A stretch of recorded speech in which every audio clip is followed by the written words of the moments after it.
Hey, Vaughn. Hey, Kim. Hey everyone. Welcome to But First Football. This is our podcast, and this is a little bit different today, but I am here remotely with Vaughn Parker, our local football phenom, and I am Kim Beal. My self appointed title is First Lady of Football Fandom, and tonight, especially fashion. It's a little different today. And Vaughn, we sure do miss you. Vaughn was supposed to be here, but the flight was canceled. Those of you who fly these days know what a bitch that is. So, Vaughn, we miss you, but we are here at the Motor Enclave, which is really quite a place. And it's really funny because when I was driving here, I was like on these 2-lane roads, and there were roosters and trailers, and I'm like, am I going the right way? And then you show up here and it's like this very glamorous, like fancy place. And I pulled up to the gate, and the guy looks at me, and I said, yes, hello, I'm here for the event. And he's like, oh, and I said, I'm press. And he goes, oh, come right in. And he told me which way to go. So anyway, here we are. And before the fashion show starts, for lack of a better way to say it, we thought we could do a little football pitter patter. Yeah. Because we need to cover week 2. Yes. So we'll just go right into our football frenzy and favorites, frustrations, and flops as you saw it on week 2. What stood out to you week 2? Well, overreaction, I guess, not Monday, but overreaction Friday. Look, I'm not concerned for the Ravens. However, there should be some urgency with their situation. You know, they're 0-2 right now. And I don't doubt Harbaugh. They've been one of the best teams over the last, call it, 10 years, or since he's been there, really, which is 15 plus years. And so I have no doubt that they're a good team, but it just 0-2 does not feel great. I've been there, and so that's why I just say not concerned, but there should be a sense of urgency around them. Lamar is great. They've got a good roster, good coach, good plan on how to approach things, but they got to get it going. Do you think it's related to the line? Because that's been a lot of the talk. They had a lot of changes on the O-line, and then, of course, they lost some of their coaching staff.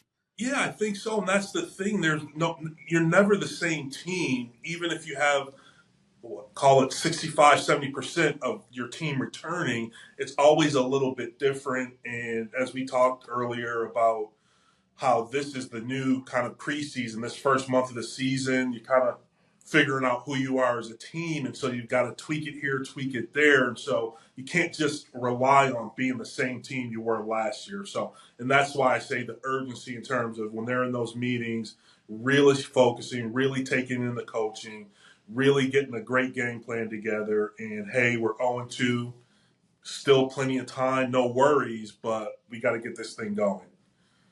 Right. Yeah. I mean, and it's not like they lost to a really good team. They lost to the Raiders, and Well, I love them, but that was very unexpected. Well, I think that's part of the worry, or not worry, but the in terms of not knowing who teams are. Like we know what they were last year, but this first month of the season, we're kind of figuring out who teams are. Like we think the Raiders aren't a great team necessarily, but you know what? They might, by years in, they might be one of the better teams in the NFL. So I think the thing to focus on more than who you beat, because we don't know exactly who a team. Look at Dallas. They win that first week, they get blown out last week. So we don't know exactly who the teams are. So you want to look for your team to execute. Are they being consistent? Are they improving, not just from week to week, but from play to play, quarter to quarter? Are they getting better? So it's more of an eye test thing, I think, right now, because Right. a win against Dallas today might not look so good down the road because maybe Dallas isn't who we thought they were, right? So that's why I Yeah. look for that execution. Yeah. So that's a flop for you. Well, yeah, basically. Well, I'm kind of flop heavy today. Oh, okay. It's just kind of how Well, that makes yeah, sense. it's just kind of how things hit me. Actually, it's funny that you say that because driving here was a bitch, and Elizabeth was coming from Miami and she was in horrible traffic and I was in horrible traffic, and she called and I said, "Remember that children's book, Alexander and the Terrible, Horrible, No Good, Very Bad Day?" And I tried my best to recite it from memory to her, and it actually calmed her down and made her laugh a little bit. But Alexander and the Terrible, Horrible, Very Good, Bad Day, those days happen Yeah. sometimes, even in Australia. So we just have to remember that book. But I'll tell you, of course, you know what my favorite is from week 2. I can You know, guess. can you guess? I'm just saying the Buccaneers, baby, play with such heart, and nobody gave them a chance in that game, really. And it was a tough game. Yeah. It could have gone either way there at the end for sure. But the Bucks defense really, really held up. And I was a little worried because, Antoine Winfield was hurt and then Vita Vea got hurt mid-game. But wow, some of those young guys really stepped up and they shook up that Detroit team, the defense. And then, of course, Baker, he didn't throw much, but he sure ran for it. And he is so ballsy and tough. I just love it. Yeah, I think I told you earlier in the week, I think he's so much better when expectations are lower and people doubt him. And, Yeah. that the chip on his shoulder hasn't always served him. But I think in these situations, he does seem to rise to those occasions when people kind of doubt him. Yeah. Yeah. And I was really happy to see him get Chris Godwin in the game. That was, Chris Godwin was just not utilized last year. So it was so nice to see him have such a great game. So that was, of course, my favorite. Okay, well, I will counter you with another big flop, and I hate to be so reactionary because I know we saw earlier. Carolina made the decision that they're not going to go with Bryce Young, and it seems so very early. But I'm going to backstop that by saying I just don't think Daniel Jones is it with the Giants. I just think no. I think and look, he's an NFL player, so he's got some talent, but I just think comparatively he's a little mediocre, and his contract, although as quarterbacks go, I think it puts him somewhere 15th, 16th, somewhere in there. So, but it still hampers your overall ability to add talent around him. Although it seems like Malik Neighbors is a legit first round receiver, he looks pretty good. Mm-hmm. But I just don't think it's going to work for the Giants. And they're just one of the. I think the NFL is better when the Giants are good and matter, because they're such a franchise, a huge part of the NFL history, and so they need to be good. And I just don't think it's going to work out for Daniel Jones. He just doesn't. No, I don't think. Me.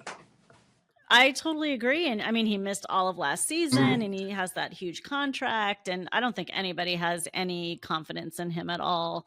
And I don't think that coach is going to last much longer, honestly. Well, yeah, and that's the thing, right? He was great when he was in Buffalo as a coordinator, and it's just not working out. And I just don't see what management saw, number one, in drafting him. But, it happens. People miss.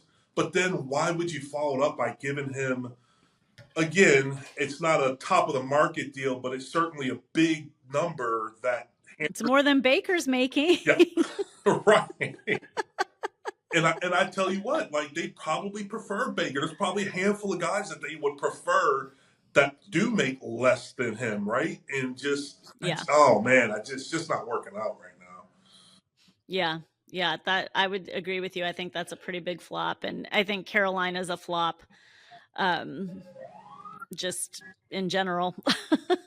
And again, I think that kid is talented. I think Bryce Young, he's been successful everywhere he's gone. Now, granted, he's always been filled with on teams with a ton of talent around him, right? Which, look, maybe it could hide some things. He's at Modern Day, and I had a friend, one of my ex-teammates, whose son played at St. John Bosco, Modern Day's rival, and when they were on the field, I think between the two teams they had 40 players who were going Division I, A football. So that's just crazy talent. Then he goes to Alabama. He's surrounded by crazy talent. And now Yeah. he's, they Carolina drafted. He was the number one overall pick. So you're not just full of talent on your team at that point. So you're relied on a little bit more. And I just wish he had more of a chance, right, to prove. It just seems like the Carolina Panthers are a dysfunctional team. I mean, that owner and but overall there was a lot of press about drafting these young quarterbacks and then basically setting them up for failure. Right. There's definitely, he's not the only one that's happened to, for sure. Yeah. Yeah. I don't know if you saw Thursday, but Drake May got in the game at the end. He didn't start the game, but he got in, and that's probably, again, it's New England, so they do things a little bit differently. And so perhaps, I don't know if he's going to be the starter going forward or not, but it just seems like some of these guys just aren't ready to play. But when they were drafted and how they were drafted dictates that they get in there. And it's a little Well, bit. and I hate the way people are, now casting doubt on Caleb Williams, because that's not fair. I mean, he's played 2 games in the NFL. 120 minutes. How do you all of a sudden think, oh my God, we've made this horrible mistake? But to your point, it's overreaction Friday. Yes. Because every day in the NFL is overreaction. Yes. What was your favorite of the week, though? So you have a lot of flops. There has to be a favorite. My favorite, again, homer call, but what they're doing is special. The Chargers ran the ball for over 150 yards again. Great to see my old team doing well, but the way they're doing it, I love. As an offensive lineman, you'd much rather run the ball than pass the ball. If you could run the ball 100 times and never throw it as an offensive lineman, that's what you would choose. And, they've got J.K. Dobbins, who, went to Ohio State, and he was with the Ravens last year. In these first 2 games, he's killing it. He looks great. And, it's a Jim Harbaugh team, so that's kind of what you expect. He's basically bringing that Big Ten mentality to the Chargers, and they're running the ball so well. They've got Justin Herbert, and it's not that they're taking the ball out of his hands. It's just, look, this is how we're going to build our identity. We're going to build our toughness. Oh, yeah, and on top of everything else, we've got a stud at quarterback who we can rely on if need be. But I think that's easily my favorite. Well, it's interesting, too, because there was a lot of talk about how passing yards are down this year. And you and I have talked many times about, this is an aerial attack and the NFL wants high scoring games. But it seems to me that the game is dictating its own way. And it's all about the run right now, because, again, it seems like it went away for a while and now it's just creeping back in. I think it's very interesting how the running backs are now super important, but they weren't right last year. Nobody wanted a running back. Nobody wanted, anything like that, but they're running now.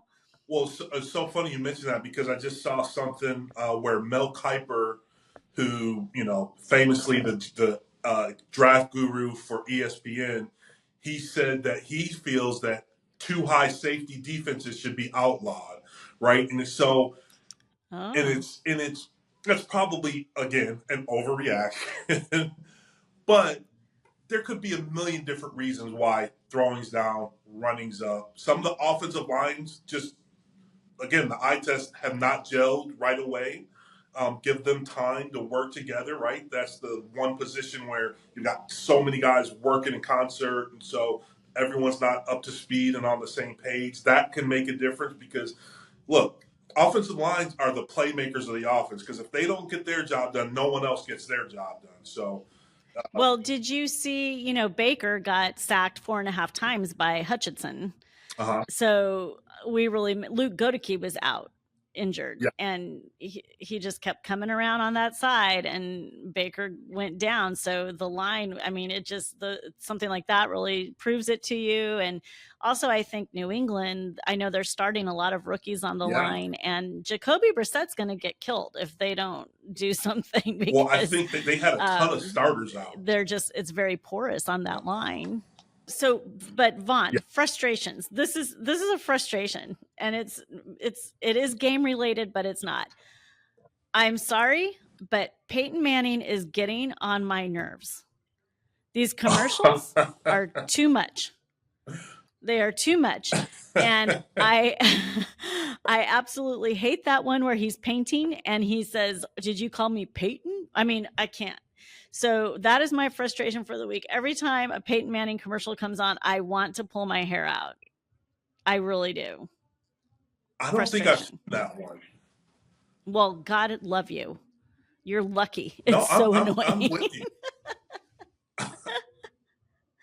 And Mahomes I'm with too. And the I'm with Kelseys. I mean, seriously, are there no other people? Yeah, the Kelseys. Yeah, the Kelseys have I guess hit oversaturation point. Peyton, it's been for a while, right? It's been many years back to when Yeah. he was playing. Yes. That we get a lot of Peyton during football season. Yeah. Yeah, I don't look. It feels very top heavy. They don't really distribute those advertising opportunities. They don't spread them throughout the league. It's really like the a handful of guys who get those opportunities. And so, yeah, we do get kind of sick and tired of seeing those guys all the time. All the time. And you know But, what? They can say no interesting. sometime, right? Yes, I think they have enough money and enough sponsorship. Travis Kelsey has been awfully quiet the past 2 weeks or the first 2 weeks of the season. Yeah, Have you noticed that? yeah. I did. Now I know, and I don't. Maybe it was last week. He had a 40-yarder called back because of a penalty, and look, he's getting a lot of double coverage. But when you're Travis Kelsey, he's used to that, so he should be able to beat it. And it's early.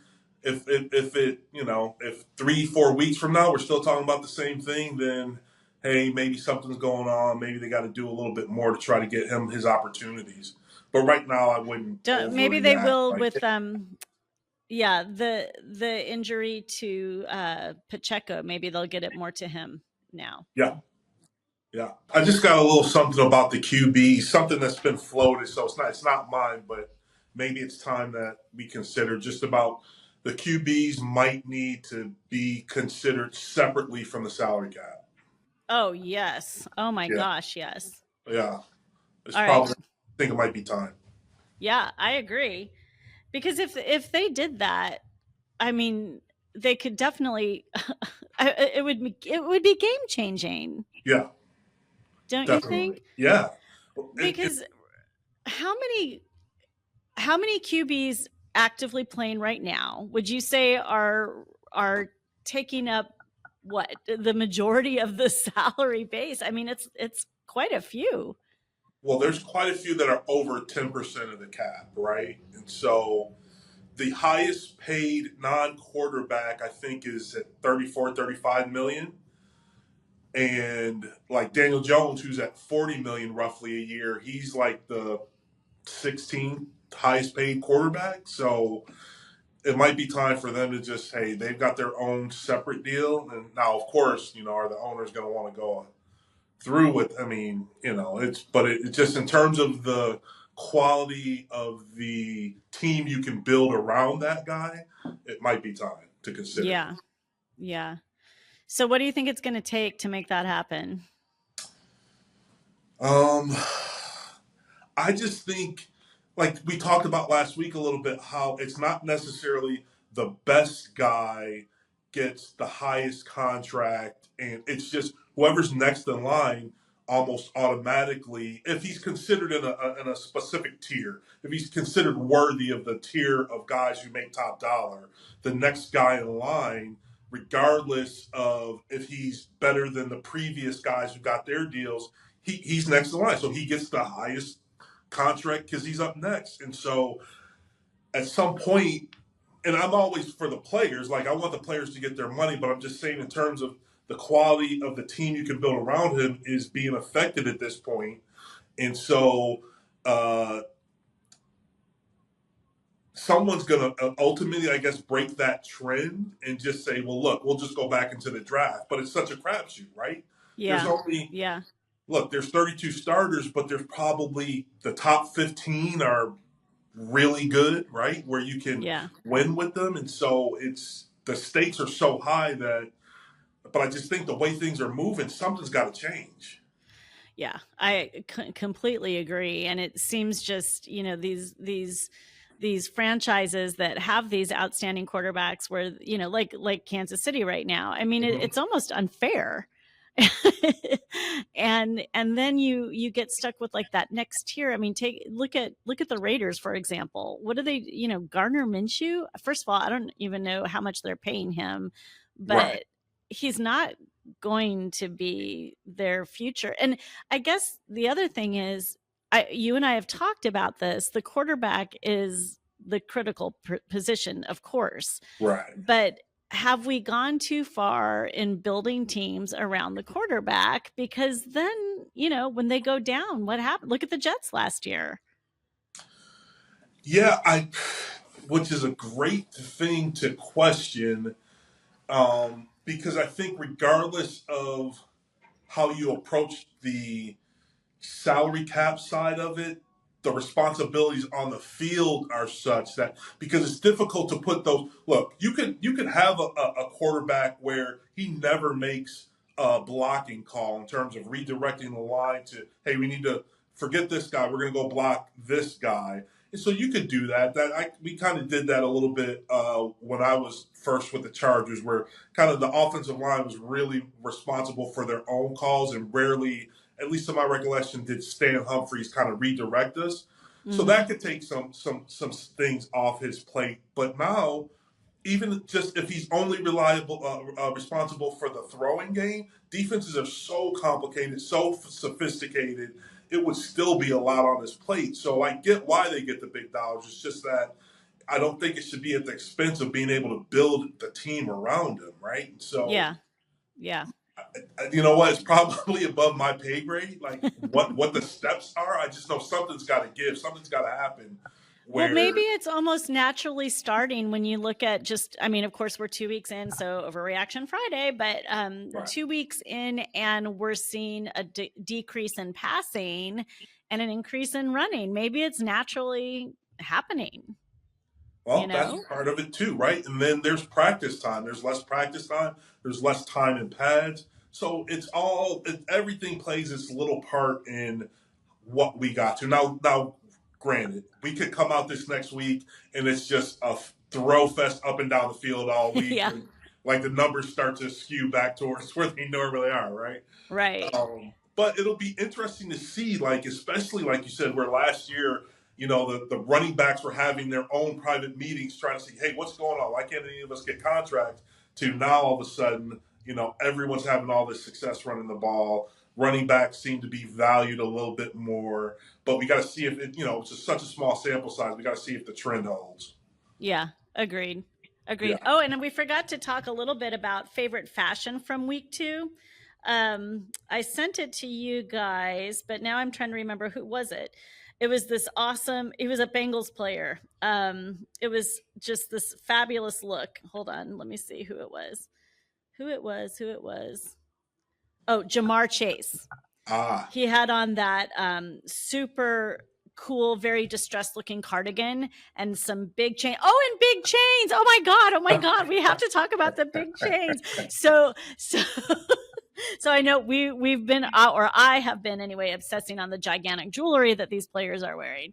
So watching the Texans play, I think, was that the Monday night game or the Sunday night game? Sunday night, I think. Yeah. And I kept noticing right behind D'Amico Ryan, this guy, some like equipment guy or whatever he was, wearing this giant diamond encrusted number 3. And I noticed it because I'm like, why is that guy wearing that? Like, who is he? Right. Like, he's Right. not a player. And so come to find out, he is the guy designated to wear Tank Dell's chain during the games. Like, that's his role. Right. So now we know. Now we know. Although I still saw a few thick chains on some necks, during the games, but those giant ones, like the one Jamar Chase, and I know Ashton will put up that picture of Jamar. But it's now we know that they have a guy. There's a guy. There's a guy for that. Well, so last week you had Justin Jefferson, and this week you had Jamar. They're both LSU guys. So I know, right? That's something going on down in the bayou. You're waiting for me to pick Joe Burrow. I just know, but I might. He does dress well. We'll see. But week 2 for me was all about Jamar Chase. I'll tell you who it was not about. Travis Kelce. That was a bad. First of all, we've talked about his hair. It's not a good look, and you know how I am about the single stash. But just aside from that, it was a great. I mean, it was off-white. He was wearing off-white designer product. I just didn't care for the way it was put together. Okay. So he would not win my favorite award. I recently saw this week. Oh man, I want to say maybe it was a late night, either Kimmel or someone mentioned. Oh, you know who it was? It was Bill Maher. I saw his show, and he mentioned Travis Kelce's wardrobe and was not very complimentary. And I'm all for expressing yourself. I'm actually laughing at myself. I feel like I'm really conservative, so I look kind of worky, but I have holes in my skirt. Okay. Yeah. So I tried to, and I have animal print shoes. Okay. So I tried to jazz it up a little bit. Right. And I just realized that I did that. And anyone who happened to be looking up here just now, that probably looked really funny. Oh my God. What is that lady doing? Why is she sticking her feet up in the air? That's bad. That was bad of me. So point is, I'm all for, expression through fashion, and I'm all for pushing the envelope with fashion. Right. But there also comes a point where it just doesn't look good. And I think that Travis, I mean, just my humble opinion, he's still trying to figure out his style. We know what his brother's style is. Yes. It's slovenly. But yeah, but I will say he did dress. He cleaned up nicely on the Philadelphia game. At first, he was in that tracksuit, and I was thinking, "Oh heavens!" But he was doing some pregame stuff in his green tracksuit. But then he put on a suit. He looked very, very nice. In fact, when he was up in the booth with Troy and Joe Buck, he fit right in. He looked good. He didn't have a tie on, but it worked. It worked. He is an offensive lineman, and so he's always fighting those inner demons to just be in your underwear with a tank top on, beer in your hand. Yeah, well, that sounds about right. And he usually is wearing flip-flops, but he actually had sneakers on that I saw. I will tell you, that is one thing, as much as I love California and it's my adopted home, that is one thing I've never been able to get. And I guess it's just my East Coast sensibilities. Just that's one of the things that stayed with me. And I just, I don't get the flip-flop thing on anyone. Even if I'm at the beach, I'm in sneakers. Do people in Buffalo even own flip-flops? I imagine there are those that do, but none that I know. You know what? I just had an idea. We should broadcast. We should road trip and broadcast from the Buffalo Sports Hall of Fame, because I know you're in there. I'm not really Ashton's sure. Like, yeah, let's do it. The Buffalo Hall of Fame. Well, come on. A Hall of Fame is a Hall of Fame. Okay, I'll take it. All right, so Vaughn, we're gonna watch the show, and then we're gonna try to circle back and finish up our conversation. And I'll share with you the fashions that I'm seeing, and I'm gonna find out if these designers like football. That's my goal. Okay. All right, Vaughn. So we'll talk to you in a bit. Okay, sounds good. Bye. So So we are here live at Tampa Bay Fashion Week, the Friday night event. It's super exciting. We are at the Motor Enclave, which is a racetrack and private garage situation. It is very interesting, very elevated, and the crowd is starting to come in. Tampa Bay Fashion Week has been in existence for 17 years. My good friend Nancy Vaughn is the one who started this event, and it's always been an exciting place for Tampa fashion designers to show their work. So this year there are, it looks like 6 designers who will be presenting here, and we're going to get to talk to them and find out how they got started and what they love about fashion, and we're going to ask them a little bit about football, see if they care. And that's really our purpose being here. But since we talk about football primarily, we also layer the fashion in and all of our other favorite F words. We felt it was an appropriate place for us to be. So here we sit. We're up above the runway. We're in this really fancy private room, and I'm here with Gabriel and Ashton, and it's really super fun. They brought all this fabulous high-tech stuff, and we feel like we're really grown-up people here. So we've got some really impressive fashions in the audience here tonight. We've been scoping them out up here, and I'll just give a special, shout out to my family, dressed very well, and Ashton's family also dressed very well. But one of the ones that's standing out to us right now is she's got a silver sparkly captain's hat on. She's very sparkly. She has a sparkly jacket on and a sparkling handbag, and she is all about the sparkle, and I must say, I am a fan. I'm a fan of the sparkle. So that outfit, we are applauding that outfit. There's a couple really sophisticated looks out there. And then there's some people that, probably could have upped their game just a bit. It is Fashion Week, but it's also Friday and traffic was bad, so maybe they didn't have a chance to change. There's a Creed concert happening at the Mid-Florida Amphitheater, and it was not easy to get here, so I'm just going to say that that's probably what happened. But otherwise, we're pretty impressed with the fashions that we are seeing from the audience. So I'll be back to share a little bit more about what we see as it comes down the runway.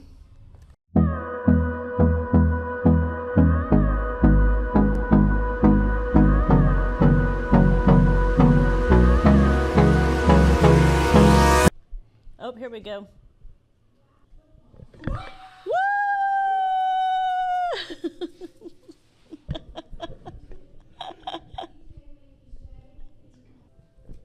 Oh, we're going to watch a video about the My Fairy Godfathers Foundation, which is very cool. So I'm getting chills right now and getting a little teary. Isn't that nice, you guys? Such a clean look, the white sneakers, the little cream colored denim jacket. I like it. This might be one of my new favorite local charities, the Fairy Godfathers. I love it. Love the name, love what they do. Good hearts, big hearts. Some of these designers have big fan bases here tonight. So this designer, Kishana Key Miller McNeil, started out as an actual wardrobe stylist, and she kind of evolved into design. Accessible, attainable, and affordable for women to develop and discover their unique fashion style within. Oh, the color works beautifully with that backdrop, doesn't it? Those pants.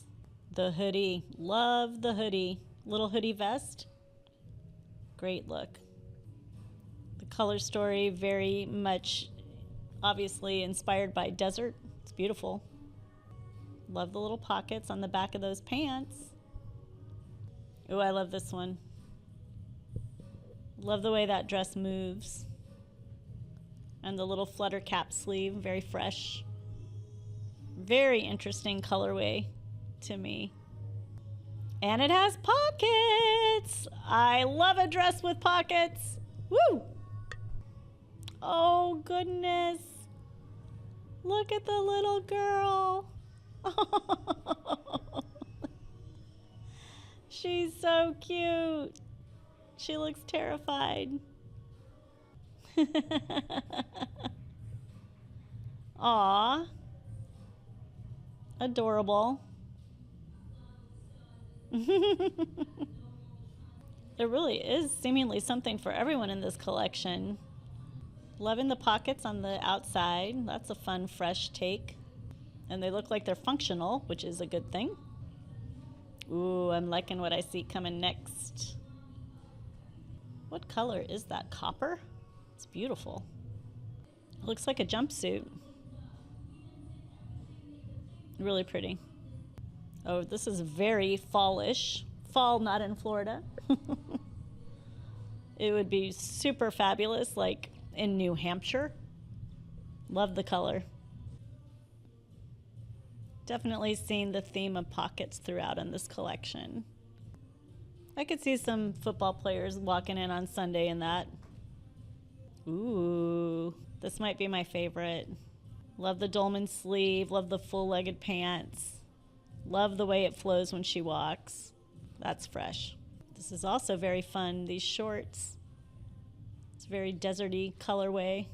I like seeing shorts on the runway. You know, we live in Florida, we wear shorts, and you don't often see them. This is giving me kind of Star Wars vibes. With the hood he just removed. I like it. Isn't it kind of Jedi-ish, yeah, like Obi-Wan? Oh, this one's interesting. Is that a velour? And then it's a one shoulder. Interesting. And then we have a dramatic evening look coming. Beautiful color.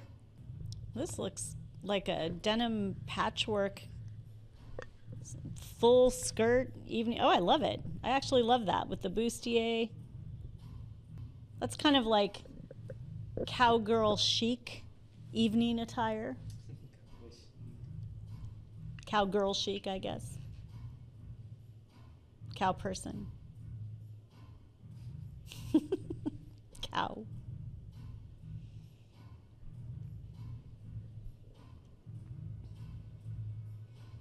Love this. This is very, to me, very mermaid inspired. The tail. It's beautiful. Nice. So that was That's Key by Kishana Key Miller McNeil. What'd you guys think? I thought it was really nice. The colors are insane. Yeah. I mean, golden and just, yeah, very desert inspired. It's beautiful. Yeah, that cowgirl kind of look is crazy.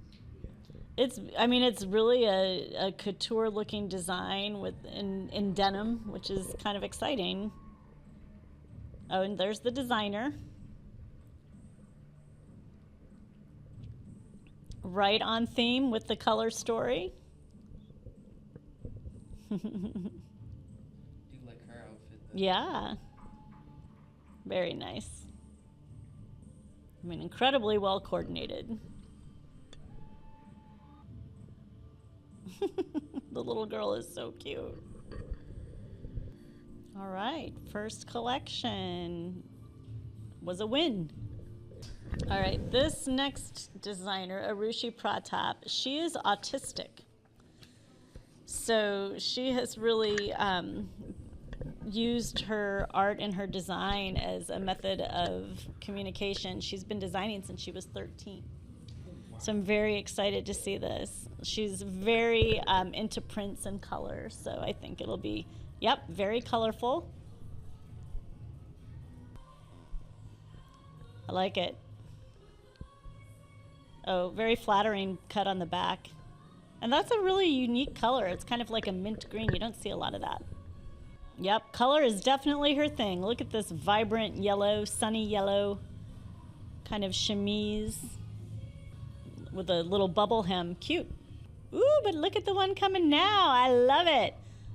I know you guys are not old enough to remember the Bugaboos, but it was a Saturday morning show that we really loved, and this dress is giving me all the Bugaboo vibes, and I love it. Love, love, love.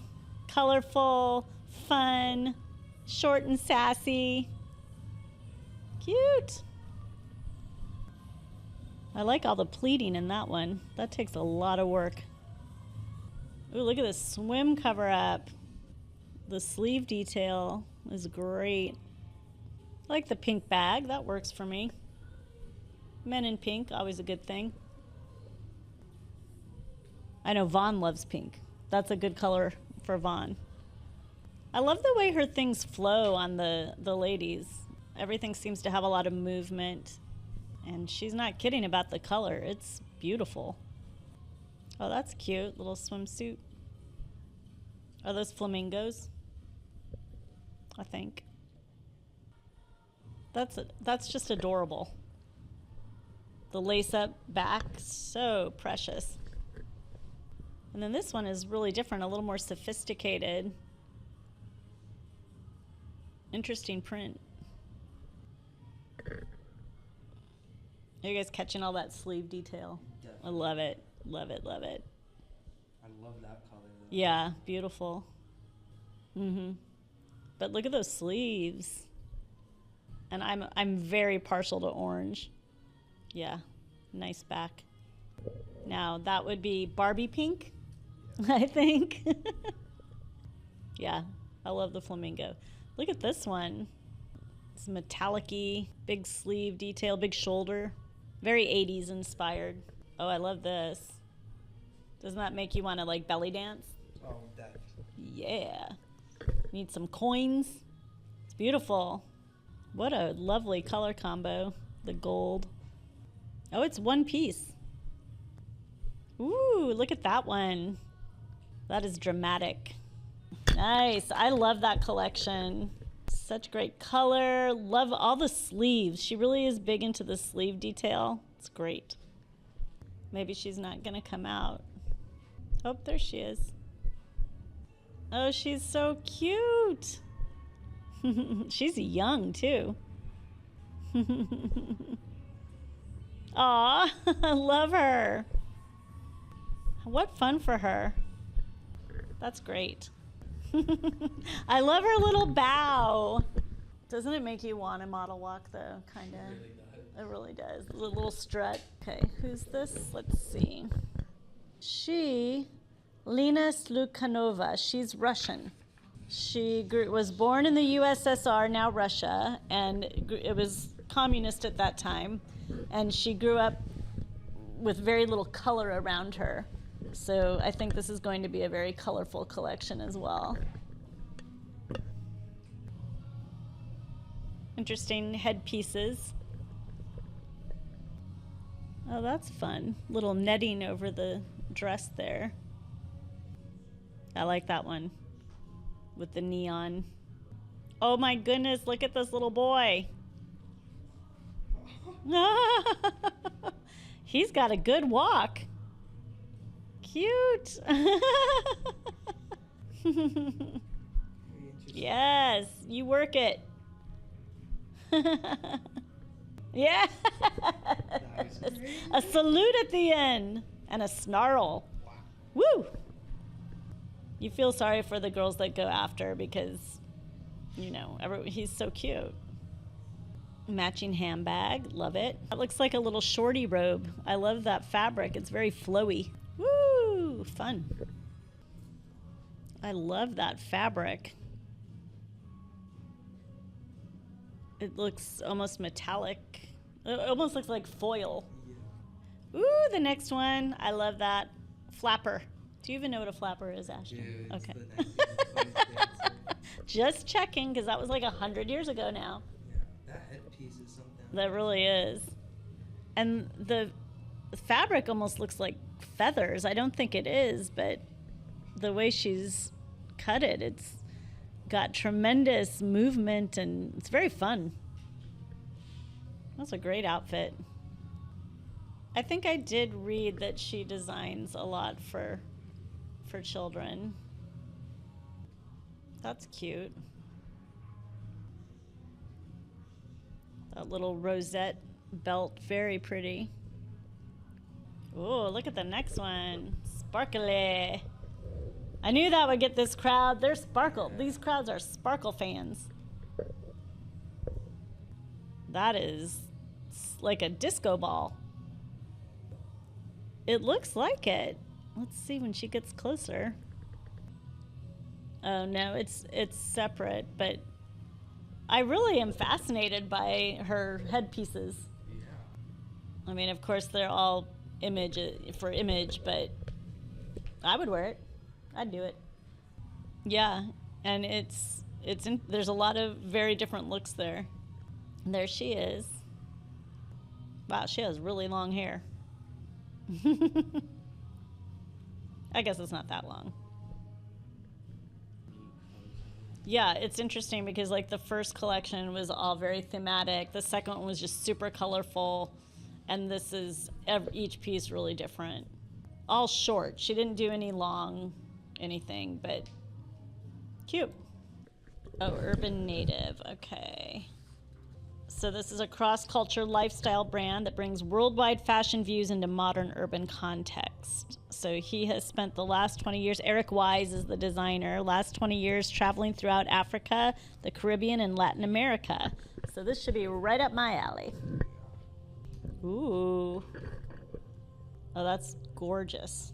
Look at how they spelled humanity. I love that. Oh, that skirt. I'm just saying, that's me. What beautiful prints. Ooh, I love the movement of this next one, those pants. I love a full pant. It's styled so well, that hat. Really great look. Very cool handbag. It's like one of those wraparound bracelets. You'll see that jewel detail around the neck. My opening line might be a bit passe, but don't think that I don't know what I'm feeling for you. 'Cause I got a vibe on you the first time that I saw you. I need your love, and I won't bring no pain. A little birdie told me that you feel the same. I'm for the real, and for you I'm true blue. Let's make a deal, sugar. All I wanna do is I just wanna be your lover girl. I just wanna be your lover girl. I just wanna be your lover girl. Your lover girl. I just wanna be your lover girl. Hook, line, and sinker, baby. That's how you caught me. My second verse might be a bit old hat, but don't think that I don't know what it's doing to me. 'Cause I got a vibe on you the first time you saw through me. I need your love, and I won't bring no pain. A little birdie told me that you feel the same. I'm for the real, and for you I'm true blue. Let's make a deal, sugar. All I wanna do is I just wanna be your lover girl. I just wanna be your lover girl. I just wanna be your lover girl. I just wanna be your lover girl.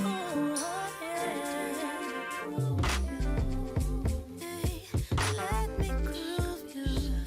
You need a little love. Let me prove it to you. Let me put some rock into you.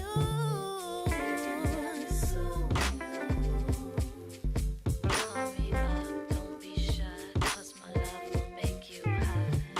Let me prove it to you.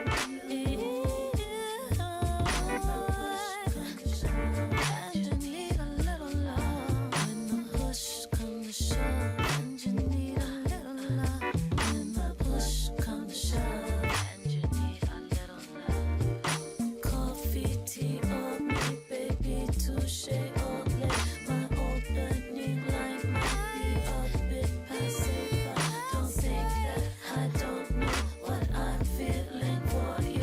'Cause I got a vibe the first time that I saw you. Whoa, whoa, whoa. Okay. All right. Hi, everybody. This is so exciting. I'm here with Key. She was our first designer that we saw tonight here at Tampa Bay Fashion Week. And Key, first of all, do you like football? Love football. My husband's a coach. Oh, for what? He coaches at CDS, so Carewood Day. Oh, yes. And he also does a traveling team with California Power, and he's the offensive line. Okay, Entire awesome. football. Oh, nice. Okay, so this is Yeah, a it's all perfect football. fit. And my Yeah. daughter went to CDS, by the way. Oh, nice. She's down there in the audience. Nice. So your collection was beautiful. The colors, we were all commenting on the colors. Oh, thank so you. what was the inspiration for that collection? So the inspiration for this collection for the fall season is coming up. So with all the trends with the earth tones and the rusts and the oranges and different things like that, I really wanted to tap into it.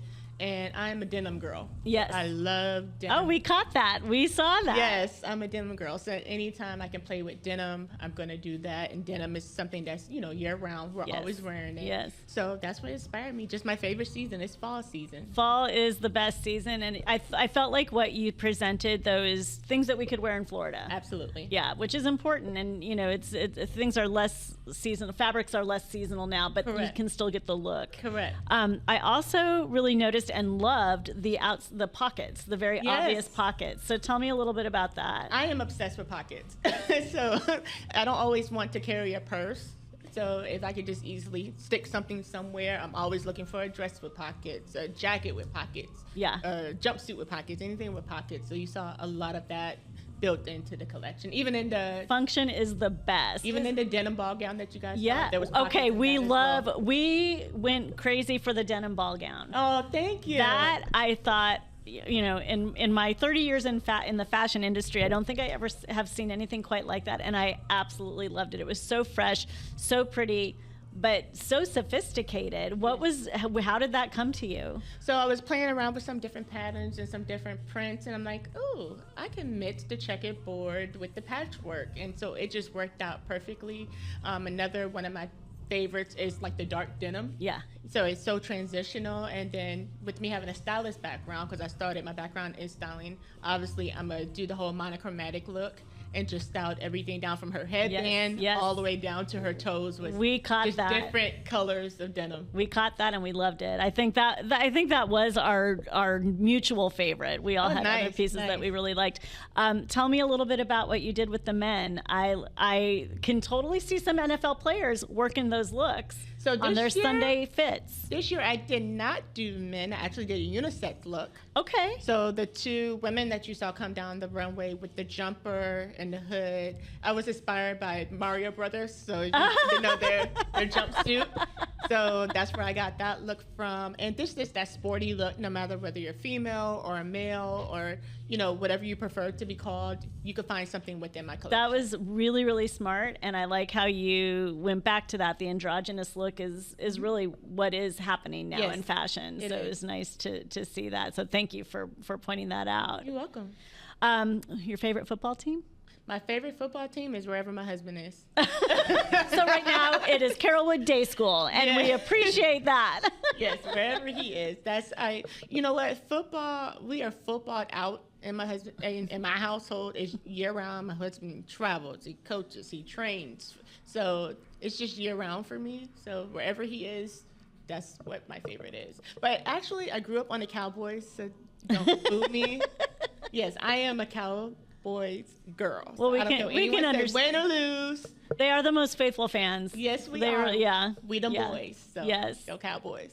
Well, it was so nice to meet you. We love your collection. Thank you so much for letting us be here and talk. This is a new podcast, so we're just getting started. And Nice. we Exciting. talk all about football, but because of my fashion background and my partner Vaughn, who got stuck in San Diego and couldn't get here, he has a love for fashion as well. Oh, so thank you. We'll Well, I be appreciate it. looking for you. Yeah, continue to look for me. I'm We excited. will do that. All right. All right. Thank you. So nice to meet you. Nice to meet you too. I am here with Arushi Pratap. Yeah. Pratap.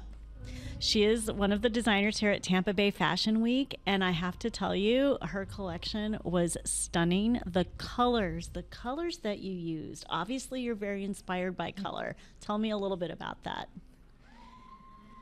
I was telling about that colors and to mix up of Pantone colors. That is great experience I have, and I learned from other famous designer who are Elisa Ben Zuhair Murad, and I used a palette of colors using a different collections, and to match my collections. I loved your sleeves. The detail of the sleeves and the fullness of the sleeves, so beautiful, very sophisticated. Is that something that you purposely did, or do you often do sleeves like that, or is that new for this collection? And I think so that I look at the pictures as a sample and I create a sleeves for myself, for other people as well, and I should make a detailed sleeve, and all done everyone can show my different puff sleeves and design sleeve and detailed look. It look flowy and look good in the walking ramp. Oh, they looked amazing. And you started designing at a very young age. You were 13. Yeah. How did And- that happen? Yes, I did happened. You see, and when I was 13 years old, I'm interested in fashion and doing sewing lots of clothes. And in India, it was a long story. And making some clothes in Renaissance in fashion show at old school. And after moving to US, and my mom bought me a sewing machine when I was for my 14th birthday, and I started sewing, and this is for many years, and I getting another new sewing machines to work on with it, play with it, to grow, to get better at sewing of seamstress, and using sergers and flat lock machines, different kinds of sewing machines, and for my goals to helps me to get better at sewing and fashion design experience and journey. And when people give me orders and I should make clothes for other people as well, everyone liked my collection. I always so proud of myself, and it was long time ago. Now I'm 23 years old, and this is 9 year for fashion designing clothes. Amazing. Now tell me, this is a beautiful piece that you're wearing right Yeah. now. But when you're on your day off, when you're not at a fashion show, what is your favorite thing to wear? My favorite thing to wear is dress, for sure. Yeah, you're a dress person. Yeah. Yeah. So would we ever see you out there in like shorts and a t-shirt, or do you always look this fabulous? And it looks in fabulous. And then designers, I should wear dress for handmade dress for myself, and I made dresses for other people and for myself as well. And I want to become a fashionable person. Well, you most certainly are, and I'm following you on Instagram, and I absolutely love what you do. Yeah. So it was so nice to meet you. Thank you for talking to us. You're welcome, and nice to meet you too. Congratulations on a beautiful show. You should be very proud. I always so proud of myself. Good, good. And thank you so much. This is second year at Tampa Bay Fashion Week, and next year for my goal, and I selected of New York Fashion Week. It is a collective show, and I should create 3 garments for New York Fashion my Week. I'm so gosh. excited. Oh, that's wonderful. Well, we're going to come back and hear from you then. Yeah. Okay, great. Thank you so much. Thank you for coming in. Oh, you're welcome. I'm very hardworking person. I can see that. Yeah. I can see that. All right, everyone. This is Lena Slukhanova. Yes. Okay, I did it. She is one of our designers here that we just saw her fabulous collection, Tampa Bay Fashion Week. Obviously, you've got a story. You came from Russia, USSR, when you were a young girl. We all commented, number one, on how different everything was. It was so, each piece very unique. We loved the headpieces, and we were fascinated by the color. So tell us a little bit about the collection that you showed tonight. It just idea just suddenly in my head, and I put it in life. You know, it's so difficult to explain. Actually, you know, it's just something you saw. just like this. But what's amazing to me is, okay, you saw this in your head, but you created it. I think a lot of us can see things in our head, but then to actually sit down and do it is amazing. It's so impressive. Tell me a little bit about the headpieces. There had to be something behind that you were. I just love some hats, caps, and I think it's amazing, especially for woman. You know, in Florida, always raining, wind. You know, like kind of difficult for hair, and I think it's be very amazing if every woman has hat or something which make looks really cool, you know, and I think it's great. I love a hat, but the thing with the hat is I always say you have to commit to the hat because once you put it on, it's you got to commit to it. It's on because your hair will, you know. But we loved the looks.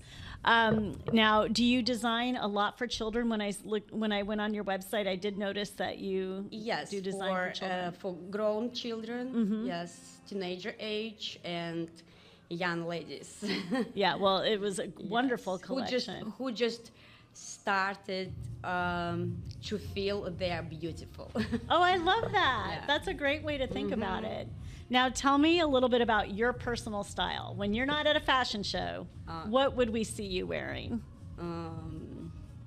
If I'm not designer or Just in your, like if I ran into you at Publix. I really like something unusual. Okay. I don't like a classy. I don't like what you see every day, same.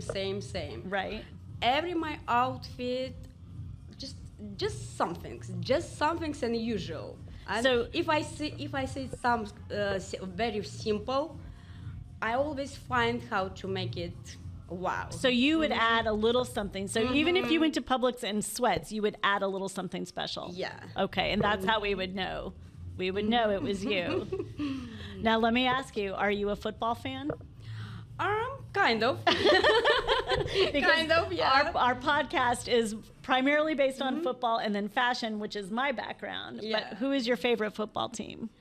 Of course, Tampa Lightning. Okay. Oh, Lightning is hockey. But Lightning is hockey, but we love the Lightning too. It's a hockey. So, but we'll go with the Buccaneers. Yes. Woo, love Because that. I like hockey and I watch sometimes football. I also Both like my- hockey. Both my teams. Yes. Well, we really enjoyed your designs. I think it was just very fresh and exciting to see. So what's next for you? Next, just more ideas, more design, more And creative. do you work off of special order? Is that primarily how you work? Yes, I'm now in process. You know, I would like to start big business. Okay. Yes, I have lots of idea. I am in process. Good. Well, I think you're well on your way. Congratulations on a wonderful show. Thank you very much. It was so nice to meet you. Thank you. Thank you for talking with us. So everyone, hi. We are here with Eric Wise, who is the designer of Urban Native, which we just saw coming down the runway at Tampa Bay Fashion Week. And I got to tell you, what did I say? What did I say? The first skirt that came down the runway, I said, that is me. So I was very partial to this collection. Beautiful. Thank you. Love the message. Love the colorways. Tell us, how did you get started? I've been doing this for a long time, but professionally for a public audience, it's kind of took its course over the past 6 years or so. I have a boutique at West Shore Plaza Mall now. Okay. And we have a full design studio, an alterations department in the studio, so it's taken off pretty well. That's amazing. So did you start primarily special order and now you Right. actually have collection in store, or? We actually started off doing private parties and things like that. Then COVID hit. And sunk us all. Yes. And I had a lady who had a deposit for 3 bridesmaids that wasn't going to happen now. She said, "Can you make masks? We can't get masks." I thought, sure, I can get masks. Make them, sure. And went back and forth and got an approved pattern from the CDC, and we started making masks and hired 19 people, opened all these little kiosks in the malls and what have you. And one of the malls, West Shore, I'm in, the leasing manager, when we finished up there, when Amazon caught up, she said, "Why don't you do what you do, but in a bigger scale?" Yeah. And it has, now we're going on our 4th year anniversary in the mall, and it's just taken off. That is incredible. And I honestly didn't know. I was the general manager at Neiman Marcus for years, and I just left in October and decided I was, out of that. But I need to come see, because I think what you do is just really stunning. Thank you. Very wearable. That's my goal. I design, I call them for grown and sexy, because I'm 61 years old yesterday. And Oh my gosh, happy birthday! so this is how we party. So I design for adults that still feel like they have vibrancy and energy, and it needs to be wearable. And some things we don't want to show, and some things we think are good points. Can I just say, he is preaching to the choir, people. So that's what I applaud do. You. So we want to hide things, and we don't want to hide others. So I like to be able to do that. And Florida is a very transient, visitor-based hospitality state. So I want things that people can travel with and be comfortable. But then if we need to go super elegant, we can do that too. And are you still traveling the world to get inspiration? I do. I travel a lot to different countries to acquire my fabrics, to get inspiration. I have a home in Nigeria. Oh, okay. So that's where the urban and the native came from. I wanted to take the native prints into an urban context and give it some modernity. And that's what this was. I think you captured it 100%. And we all commented on the humanity on the backdrop. That's wonderful. That was so very creative. important to me. And usually the fabric starts the collection. If I see the fabric, I fall in love with it. And I never design in brown. I don't wear brown, but I got on brown. Because, again, to think, we're so divided in this nation, and I'm not trying to be political at all, but just as humans, we don't talk to our neighbors. We don't know who lives across the streets, not the generation some of us grew up in. But we all look different. We all have a different hue. But together, we're beautiful. Apart, we never get everything quite accomplished. So I feel like if we can take the beauty each of us brings to the table, whether it be fashion or in the arts or skill sets or whatever the case may be, bring it together and become a beautiful part of humanity. I think fashion can do that. I completely agree, and I think it's so interesting. Fashion really touches every aspect of our lives, and people don't always think that. They think high fashion, they think, the glitz, the glamour, but we all look at what we have on and we notice it, and we're interested in it, and it speaks to who we are. We used to say clothes make the man, and truly it does, because it changes who we are. Right. If I put something on that makes me feel good, if it's too tight and I'm pulling on it, I don't feel good. Right. And so it changes who I am. So if I'm dressed the way I'm comfortable, and it doesn't have to make everybody else feel good, just me. Right, yeah. And changes the way you walk. It does. The confidence, the posture, everything. Absolutely. The fit, the styling, and sometimes you just need somebody to give you a little encouragement. And I say at the boutique, we sell experiences more than we do garment, because if you come in there and you're not feeling it, I want to help you even if you don't buy anything, I want you to feel it before you leave my house. Wonderful. Wonderful. Now, because we are a football and fashion podcast, do you like football? You don't want to ask me this. I have lived 31 years. I'm here 8 years, 31 years in Chicago. So I have a duality of loyalties. So I'm a DeBears and I'm also DeBucks. That's okay. That's okay. We have to kind of give credit to both of my backgrounds. I completely understand that. I'm a Bucks and a Raider. I think I have a thing for Pirates. I don't know. That must be it. Yeah. Well, we were super impressed, and I'm going to come see you in your Please boutique. do. I would love to. And it was great to meet you. Thank you, You as and well. best of luck. Thank you very much. Thank you. All right, everybody. I am here with Elizabeth Carson-Racker, Yes. ECR. Yes, it was.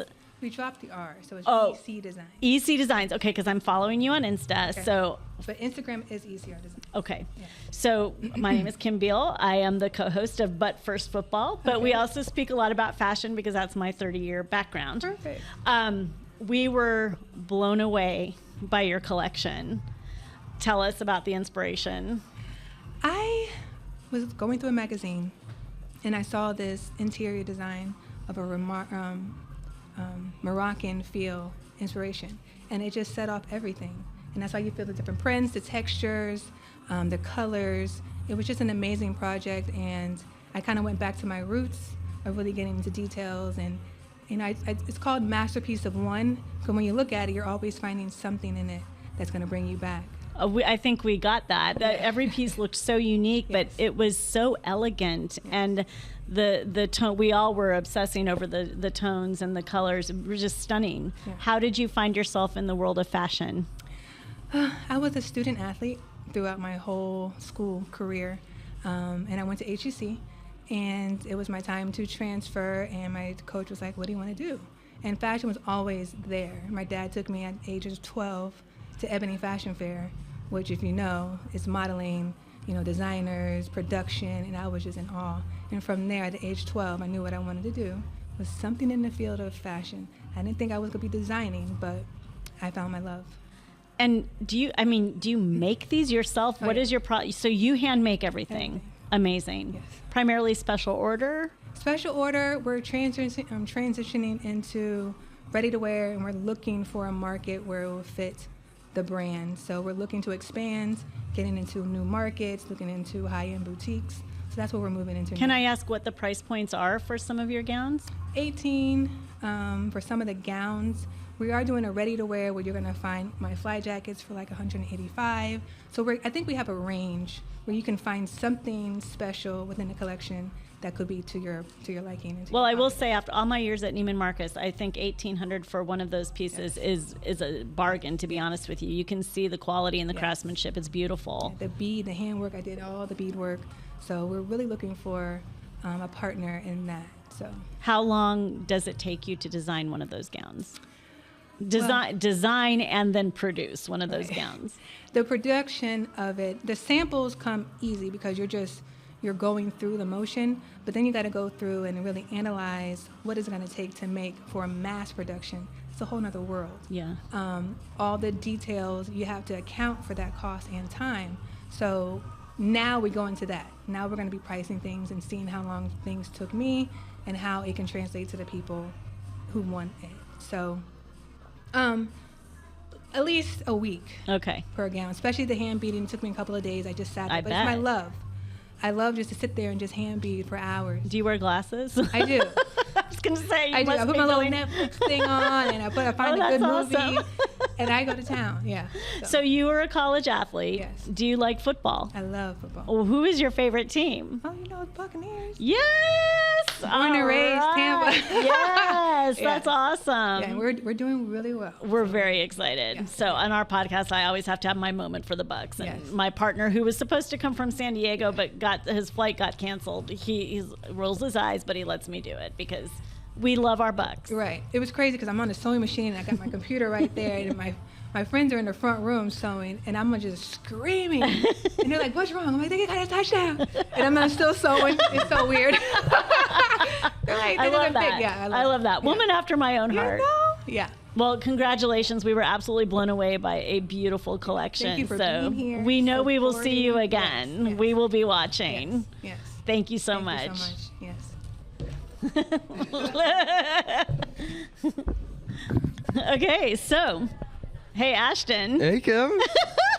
Finally on camera. I know, right? So this was super fun. Oh, beyond fun. It was beautiful. It was creative. It was energetic. It was everything that we could have asked for. And Vaughn, we really, really, really missed you. But I got to tell you, these guys, what a professional setup. I hope so. We really tried. We really pride ourselves in this production and obviously uplifting the podcast overall. Well, and it was amazing. You were awesome. It was amazing. I think we are all very impressed with what we saw tonight. And go Tampa. Go wow. Tampa. We have some serious fashion in Tampa. So check it out, everybody. And I don't even know what I'm saying anymore because I'm hungry.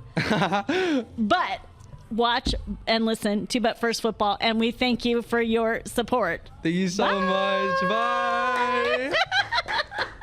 Bye.